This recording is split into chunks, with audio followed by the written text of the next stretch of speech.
ডকুমেন্টটাকে আমরা যদি সেভ করতে চাই সেক্ষেত্রে আমরা Ctrl+S বাটন প্রেস করব, তাহলে কিন্তু আমাদের ডকুমেন্টটাকে সেভ হবে। এরপরে রয়েছে Ctrl+T ইনডেন্ট ফার্স্ট লাইন।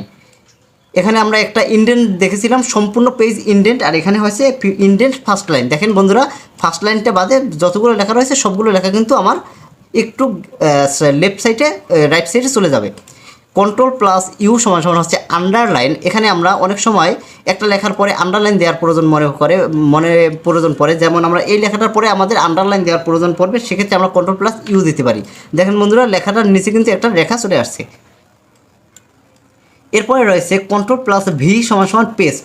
আমরা যে প্রথমে যে কপি করেছিলাম Ctrl+C বাটন দিয়ে, এখন এইটাকে যদি আমরা পেস্ট দিতে চাই নিচে, সেক্ষেত্রে আমরা Ctrl+V বাটন প্রেস করলে কিন্তু এটা কপি হয়ে যাবে। দেখেন বন্ধুরা, এই লেখাটা কিন্তু কপি হয়ে গেছে।